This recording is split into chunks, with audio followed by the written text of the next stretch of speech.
আমার এই পাশের জমিতে আমি কিছুদিন আগে বিভিন্ন ধরনের কীটনাশক ইউজ করছি। যে কীটনাশকের ভিতরে ছিল রোভলাল, ম্যানকোজেব, ইসকোর, এরপরে হ্যাঁ, স্লিটেড জিঙ্ক, আরও বিভিন্ন ধরনের কীটনাশক ছিল। আমি মোটামুটি এই জমিতে ১৫ দিন আগে হচ্ছে কীটনাশকটা ইউজ করছি। তো ১৫ দিন পর আমি আজকে আমার এই জমিতে আসলাম। তো আলহামদুলিল্লাহ আমি যেগুলো ইউজ করছি তার প্রত্যেকটার আমি ফল মানে দেখতে পাচ্ছি। মানে খুবই ভালো, খুবই ভালো। পেঁয়াজের গ্রোথ খুবই ভালো। আ যদি আমি এই জমিটা আপনাদের দেখাই যে এই জমিটা হচ্ছে আমি আমার যে পাশের জমিগুলা, আমার চতুর সাইডের জমি, প্রত্যেকটা জমির পেঁয়াজ আমার থেকে কমপক্ষে ২ সপ্তাহ আগে লাগানো। ২ সপ্তাহও আগে লাগানো। আমি সবার শেষে লাগাইছি। সবার শেষে লাগানোর অনেকগুলা কারণ ছিল। আমি লাগানোর মতো আমার হালই হয় নাই, এইজন্য লাগাইতে পারিনি।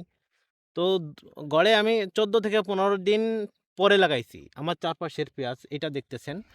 এই পেঁয়াজটা আমার থেকে ১৪ দিন আগে লাগাইছে। মানে এরা ২ সেচ পানি দিছে। এরপরে এই সাইডের যে পেঁয়াজটা দেখতেছেন এটাও প্রায় ২ সেচ, এরা ২ সেচ না, এটা আগে দিছে আরও।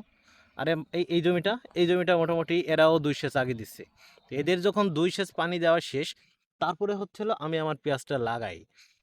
মানে তখন আমি আমার পেঁয়াজটা লাগাই। তো দেখতে পাচ্ছেন যে পেঁয়াজের এদের সাইজ আর আমার সাইজ আলহামদুলিল্লাহ এদের সাইজের চেয়ে আমার সাইজের পেঁয়াজ মোটামুটি বললে চলে অনেক ভালো, অনেক ভালো। এদের অনেকটা নিচু হয়ে মানে এই পেঁয়াজটা ১৪ দিন আগে লাগানো অনুযায়ী অনেক নিচু। আর আমার এই পেঁয়াজটা ১৪ দিন পরে লাগাইছি তারপরে কিন্তু আমার দেখছেন মানে গিরার উপরে উঠে গেছে। মানে এদের চেয়ে অনেক ভালো, অনেক ভালো। তো আলহামদুলিল্লাহ আমি যে কীটনাশক ইউজ করছি, কীটনাশকের ফল খুবই ভালো পাইছি। তো এই জমিতে যে কীটনাশক ইউজ করছিলাম, যে কীটনাশকগুলো দিছে এটা কাকদ্বীর রাসেল দিয়েছে। ওর থেকে আমি আগে পরে সবসময় সার ঔষধ নেই এবং ওর যে সার ঔষধ দেয় এর প্রত্যেকটা ফলাফল খুবই ভালো হয়। ইভেন এবছরও যেটা দিছে খুবই রেজাল্ট ভালো। আ তো ওকে আমি ধন্যবাদ দেই কারণ ও পেঁয়াজের একজন ভালো ডাক্তার। পেঁয়াজ পাটের মোটামুটি ভালো একজন ডাক্তার আমার অত্র এলাকার ভিতরে। আমি যতদূর জানি। মানে আমি ওর থেকে অ্যা ঔষধ এনে খুব ভালো ফল পাইছি। এইজন্যই আমি এটা বলছি। হয়তো অনেকেই আমাকে বলবে দালালি করতেছে। না ভাই দালালি করতেছি না। আপনারা আমার পেঁয়াজটা দেখেন আর আমি আশেপাশের পেঁয়াজটাও দেখাচ্ছি।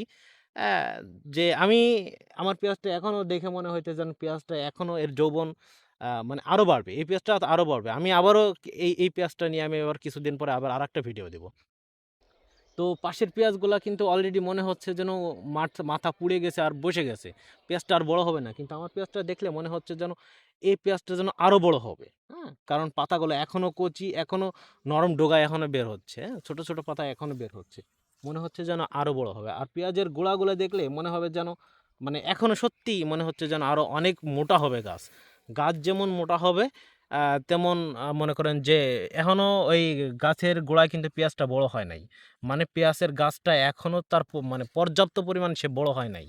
কারণ পেঁয়াজের গাছটা যখন বড় হয়ে যায় তারপর থেকে কিন্তু পেঁয়াজটা নামতে শুরু করে। অতএব আমি যতদূর বুঝতেছি এবছর আমি গত বছর যেটা দেখছি এবছরও সেম। অ্যা পেঁয়াজ আরো বড় হবে এই গাছ, আরো মোটা হবে তারপরে হচ্ছে পেঁয়াজ নামা শুরু হবে।